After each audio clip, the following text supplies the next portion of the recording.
Bueno, estamos iniciando su programa Impacto Financiero. Hoy vamos a hablar sobre las tendencias. Conocimos en los últimos días del año, nos dimos cuenta de lo que estaba pasando a nivel mundial.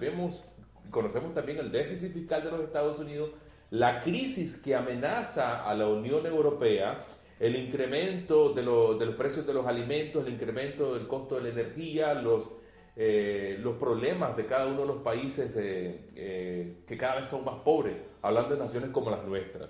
Amigos latinoamericanos, vamos a reflexionar un poco sobre las tendencias para el año 2012 y más adelante vamos a tener al doctor José Bromman de Clínica Bromman, un cirujano connotado de Nicaragua, que nos va a contar su experiencia y que seguramente les va a servir a muchos jóvenes latinoamericanos para ponerlo en práctica en su vida.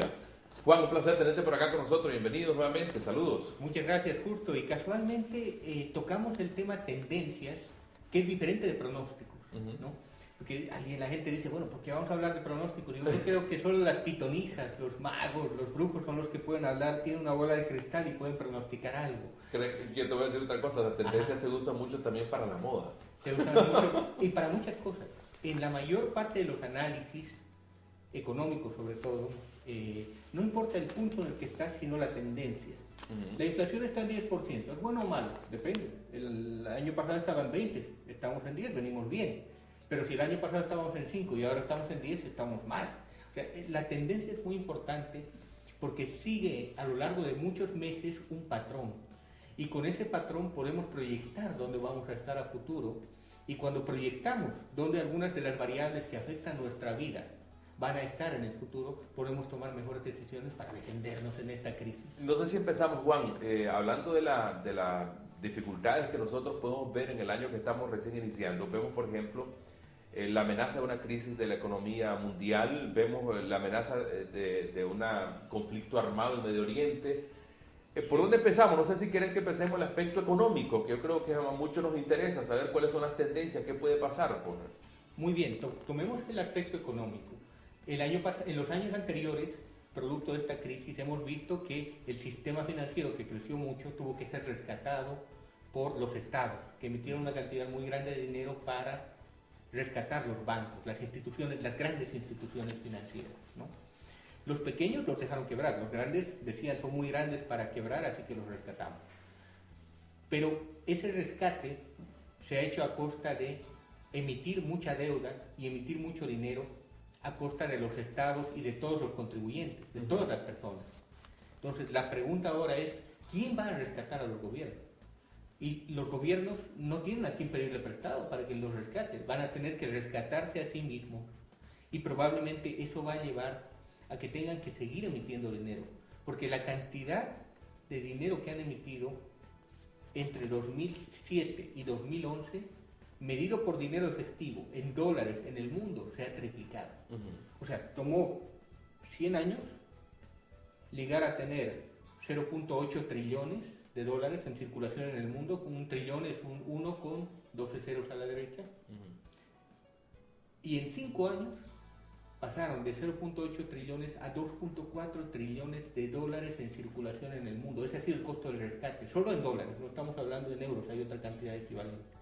Entonces, esa cantidad de dinero no es dinero producido, es deuda, y alguien tiene que pagar. Juan, ¿cómo nos afecta a cada uno, hablando de los ciudadanos norteamericanos, y seguramente todo lo que le pasa a los norteamericanos afecta a todas las economías del mundo? ¿Cómo afecta a un ciudadano norteamericano promedio el que se sigan emitiendo más dinero, más plata, o que siga circulando más plata? Yo iría mucho más allá que solo los norteamericanos. Y la pregunta es, ¿en Latinoamérica usamos dólares? Claro. ¿Ahorramos en dólares? También. Compramos en dólares. Compramos en dólares, pagamos en dólares. Entonces, lo que le pasa al dólar nos afecta a nuestros ahorros.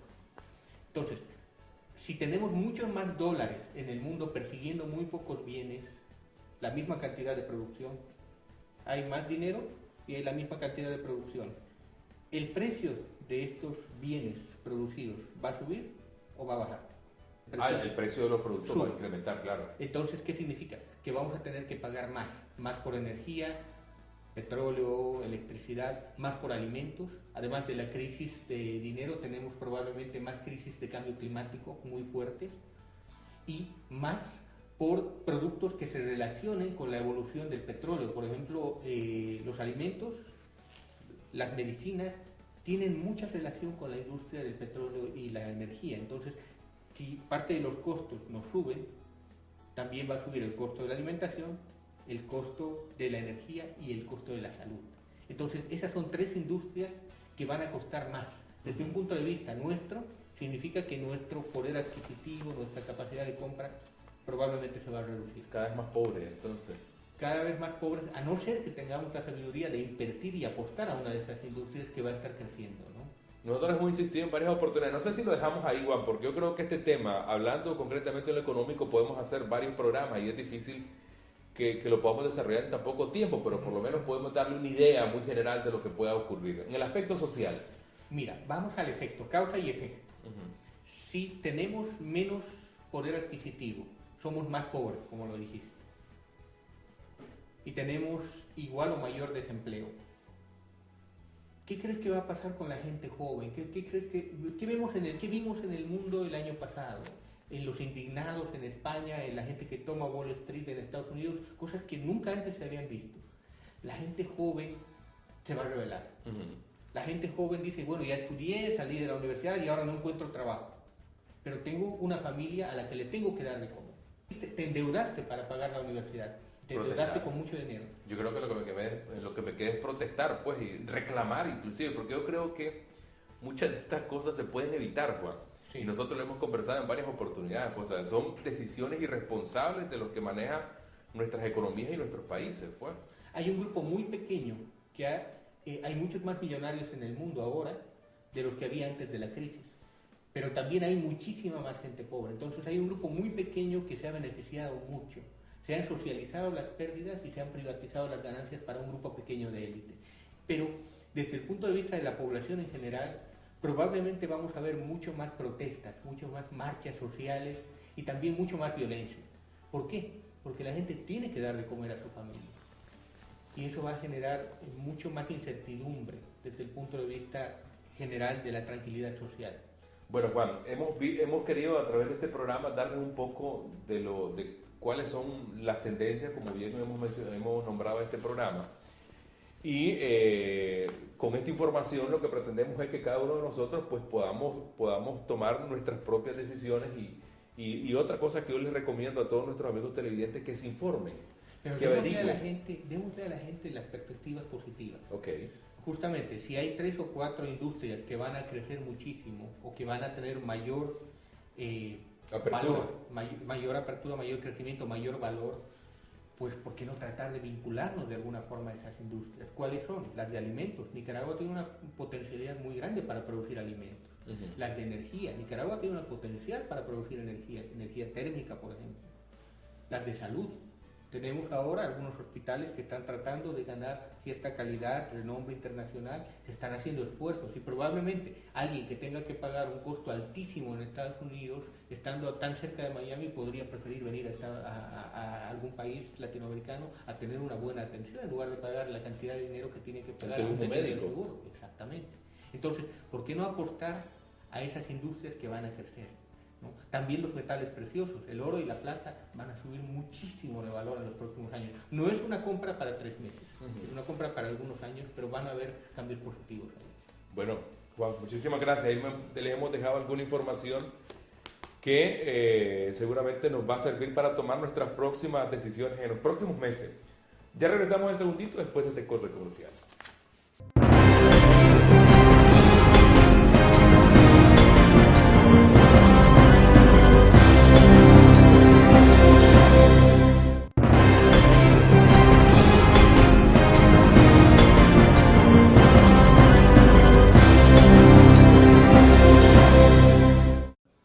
A través de testimonios en programa Impacto Financiero queremos que usted aprenda de las experiencias de otros y no solamente contárselo a nosotros.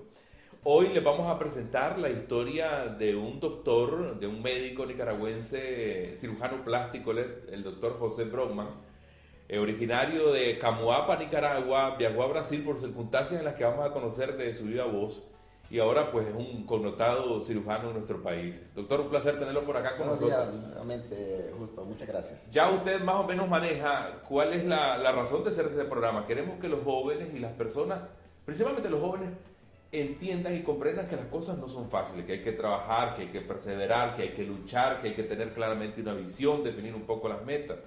Usted, yo lo decía en la presentación, es originario de Camuapa, viajó a Brasil, allá vivió más de 30 años, regresó a Nicaragua y ahora tiene una de las clínicas de mayor proyección en cirugía plástica en nuestro país. Tal vez nos resume un poco la historia, doctor. Ok, buenos días. En realidad soy natural de Managua, pero me siento un Camuapa porque crecí en Camuapa. Y cuando adolescente, por motivos políticos que pertenecíamos a la juventud en la época contra el régimen somocista, estuvimos siendo perseguidos y decidimos que yo debería ir para Brasil. Y yo quería estudiar en un país socialista, pero no pude en la época. Y por un consejo de un tío me fui para Brasil, ya que tenía, gracias a Dios en esa época, tenía buenas calificaciones y fue escogido en esa época con el cupo para Brasil.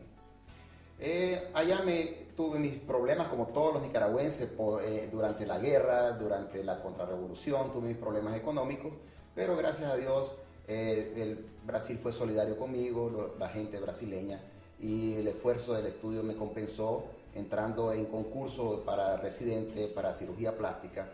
Y estuve 30 años y por una inquietud familiar, por una inquietud sentimental, regresé a Nicaragua, donde inicié en 84, en julio de 84, vine y puse un consultorio donde son los Robles.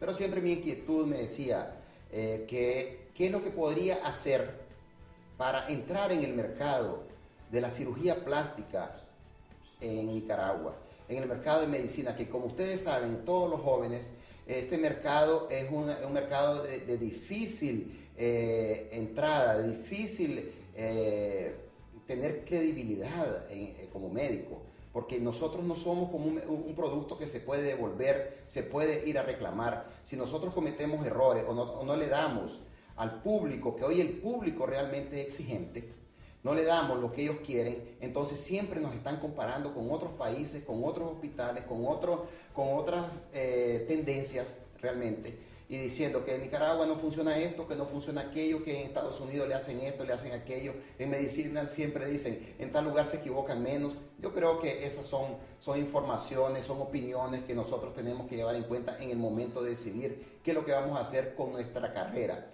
Cuando nosotros salimos de la medicina, y principalmente en este país donde pocos médicos tenemos la oportunidad de tener un incentivo y sobre todo un apoyo financiero para que podamos definir lo que realmente vamos a hacer. Por ejemplo, un cirujano plástico, si va a dedicarse solo a una parte del cuerpo, como cara o en la región del cuerpo, es muy difícil.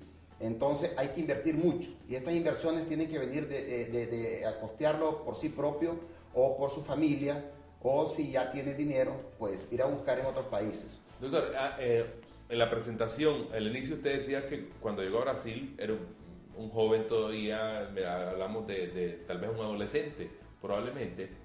Las dificultades que tuvo, fue esos primeros años, el lograr a lo mejor hacer una carrera de medicina que exige mucho tiempo y además muchos recursos. ¿Fue difícil esa etapa? Muy difícil. Ajá. Si no hubiera tenido el apoyo de la gente que vivía en la misma casa en donde yo vivía, probablemente no estuviera nuevamente en Nicaragua. Tal vez fuera un profesional aquí sin haber tenido la experiencia de otro país, pero fue pero muy difícil. Durante 2 años tuve que comer en un hospital junto con los enfermos. Y otras cosas que yo digo que todo el que quiere ser líder siempre cuenta su historia triste. Ajá. Pero mi historia buena fue que yo tuve la gran oportunidad de ver cómo individuos que venían en la misma situación que yo crecían y triunfaban, tenían éxito. Y yo decía, ¿por qué ellos? ¿Tenía claramente definida su meta? Claro, ¿Hacia dónde iba? desde que yo entré a la universidad, yo siempre decía, es aquí donde yo tengo que tener mi herramienta para el futuro. Ajá. Y yo comencé a notar que solo siendo médico, yo no podría, solo con mis herramientas de médico, yo no podría vencer. Porque siempre hay alguien que te administra. Entonces yo decía, ¿yo qué tengo que hacer? Y entonces comencé a hacer pequeños cursos de gestión de la área médica, del mercadeo, del marketing de la área médica. Y comencé a entender de que uno solo a veces no puede. Tiene que comenzar con alianzas. Y esa alianza comenzó desde el momento que yo tenía, que estaba, esas casas de estudiantes en Brasil se llaman repúblicas. Entonces, en la república yo comencé a notar que si yo no tuviera el apoyo de los bolivianos, del peruano, del ecuatoriano, de todos los que vivían conmigo, yo no hubiera podido salir adelante. Y entonces comencé a notar que deberíamos darle fuerza a nuestras agregaciones de profesionales, a nuestro entorno social. Para que tengas éxito, tenés que tener un entorno social que tenga una percepción buena sobre ti. Y sobre todo tener un apoyo de tu propia asociación. Porque sin eso, tú no puedes. Y otra vez las cosas, tener que asociarse con individuos que tienen otras profesiones, como es el mercadeo y propaganda. Ajá. La otra cosa, muchos son los profesionales. Yo siempre insisto eso, que en cualquiera que sea la carrera que nosotros elijamos, son cantidad de profesionales que salen de las universidades. ¿Cuál, desde su experiencia, ha sido la diferencia que le ha hecho destacarse y consolidarse como un profesional de prestigio? ¿Qué prácticas le han permitido llegar hasta donde está? Si pudiéramos resumirlo. En sí te digo, es aprender, sobre todo, a que tenga la percepción correcta de lo que tú eres. Por ejemplo, nosotros creemos que propaganda es hacer antes y después, precios. Estamos totalmente equivocados. Uno debe vender su imagen de forma diferente. Conocer el mercado donde vas a trabajar. Y para eso solo un médico no lo puede hacer. Tenemos que fortalecer a nuestras asociaciones para que puedan negociar cómo va a ser proyectada esta especialidad. Entonces, eso es lo que yo busqué.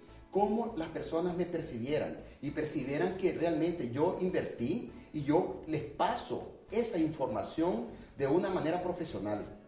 No, les puedo decir que no comencé con un gran capital en mi vida, no tenía capital. Y cuando yo comencé mi clínica aquí, yo no tenía, todo el mundo decía, no vas a poder triunfar porque no tenemos la ganancia, no tenemos los pacientes. Los pacientes hay que buscarlos. El que quiere triunfar, el que quiere tener éxito, tiene que aliarse con personas que realmente sepan cómo proyectar a tu profesión. Doctor, vamos a ir rapidísimo a un corte y cuando regresemos vamos a seguir conversando. Me gustaría, uno, el mensaje para los jóvenes, los que están saliendo de las universidades. Lo otro es, ¿cuál es la relación o el vínculo que usted tiene con sus colaboradores para lograr ese éxito del que estábamos haciendo referencia? Perfecto. Será después de este corte comercial.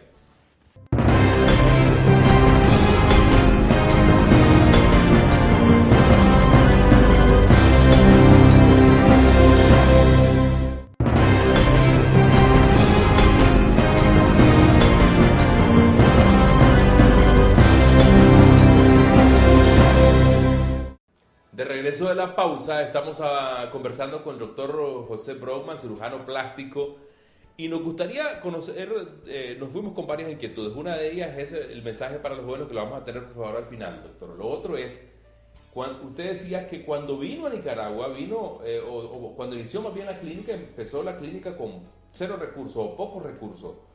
¿Cómo fue ese comienzo? ¿Cómo logró entonces iniciar una clínica si no había mucha plata y hacerla exitosa, verdad? Bueno, digamos, yo tengo una clínica en Brasil que todavía tengo la estructura allá. Y eso, como aprendí la parte de mercadeo y las necesidades, sentir las necesidades de las personas, que es lo que es nuevo. Entonces, ¿qué pasa? Decidí construir una clínica y hice lo que orienta a la gente. Cuando los que son especialistas en gestión, las personas, los empresarios, alianza. Encontré una persona que me dio apoyo. Encontré una persona que tenía una visión diferente de la mía, que a veces decimos, eso es locura, un médico no debe hacer eso. Sí. Pero al final esta persona me dio un apoyo, inclusive en la parte de la propaganda, ¿verdad? De la promoción de mi persona, y me ayudó en parte con la parte económica, Sí. ¿verdad? Entonces, esto fue el primero, pero para eso yo le tuve que poner un plan de trabajo y mostrarle que yo realmente era capaz de desenvolver este plan de trabajo. Porque de nada sirve. Éxito solo viene primero en el diccionario. Primero tenés que trabajar mucho. Sí. Éxito viene después en la vida real, solo en el diccionario. Éxito viene primero que el trabajo. Entonces yo le muestro la forma de trabajar, la forma que ella, y agarro puntos de vista de ella para implementarlos. Eso fue lo importante. Y estamos ahí con la clínica realmente con dificultades porque es un país que depende mucho de decisiones políticas para que la economía funcione. Y la economía funciona por decisiones políticas. Pero sí creemos que en Nicaragua tiene el potencial, ¿verdad? Como dijo Juan anteriormente, que tenemos el potencial de la área de salud. Entonces, si nosotros tenemos los mismos recursos de conocimientos, los mismos recursos de hospitales que podemos ofrecerlo, entonces hay que invertir en esto.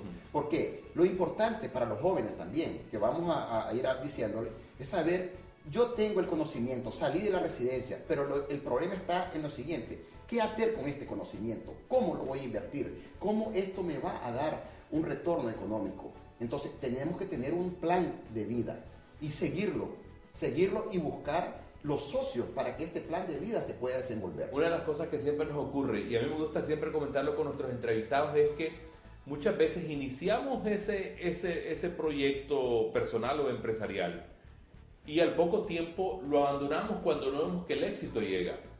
Y estoy seguro, y por lo que he conocido de su experiencia, ha sido un trabajo de tiempo, empezó de cero, pero ahora ya tiene una clínica consolidada y un prestigio en el mercado nicaragüense. Eso es de perseverancia, de lucha, pero de mucha paciencia. Cuando yo comencé, el primer año fue bien difícil. ¿Ok? Y me decían, es mejor que te regreses a Brasil. Pero yo siempre oía decir que en medicina, para comenzar a posicionarse en el mercado, tenés que esperar 5 años. Podés hacerlo antes si tenés grandes recursos, ¿verdad? Y podés manejar la media, podés invertir y mostrar que realmente sos un individuo capaz. Entonces yo siempre creí, y después de menos de 5 años yo estaba, digamos, en mi clínica, en la nueva clínica, con recursos que yo realmente le agradezco a Nicaragua. Mis clientes nicaragüenses me han dado, me han reconocido, y eso es lo importante, que han percibido de realmente que yo invierto mi capital en ellos. Mi mejor capital son mis clientes y las personas, mis colaboradores de la clínica. A los colaboradores de la clínica, ¿cómo me relaciono? Yo aprendí en un libro que yo no les digo cuando entran a trabajar, que cuando ellos se bajen del taxi o lleguen, no perciban que hay una clínica. Ahí hay una casa, hay una empresa por la cual ellos trabajan y ella se dedica a ellos. Yo no les pongo así, cuando entran a la clínica, deje su cerebro aquí afuera o en la recepción, se lo devolvemos a la salida. No, yo quiero que ellos participen, que hagan parte, que me den opiniones. Innoven. Y la cosa más importante, oigan, escuchen bien a las personas. Lo mejor para un líder es oír y analizar y sacar lo que es bueno y aliarte con las personas que tú creas que son esenciales para ti o en tus deficiencias. Doctor, un mensaje final para los jóvenes latinoamericanos que seguramente toda esta información, toda la experiencia que les compartimos a través de los testimonios les va a servir para no evitar cometer esos errores o por lo menos toda esa experiencia también para saber por dónde deben de enrumbar cualquiera que sea su idea de negocio. Lo principal es lo siguiente, la formación del individuo. La formación tiene que ser bien profesional, la formación tiene que ser auténtica, dedicarse plenamente a lo que hace, con amor, llevar el corazón, llevar el cerebro a lo que tú haces. En segundo lugar, saber escoger tu equipo de trabajo. Y por último, como yo digo, saber que haces parte de un equipo vencedor, que tiene varias ideas y que ese equipo vencedor tiene un líder que escucha y sabe distribuir funciones. Fuera de eso, es igual a cualquier médico. Si tú eres el promedio como médico, tú no estás haciendo nada. Tú tienes que salir arriba del promedio. El promedio es un commodities para todo el mundo. Y entonces, ¿qué pasa? Si tú eres el promedio, te garantizo que probablemente en el futuro tu jubilación no va a ser exitosa. Doctor, muchísimas gracias, como siempre, a nuestros amigos latinoamericanos. Este es su programa Impacto Financiero. Estamos los sábados a las 8:30, los domingos a las 2 y los lunes a las 9 de la noche. Pásala bien. Este es nuestro correo electrónico. Antes de despedirnos, puede escribirnos, hacernos sus comentarios sobre cualquier tema que le gustaría que nosotros conversemos en este espacio, o bien si tiene algún comentario en particular sobre el programa de hoy. Nos vemos en la próxima.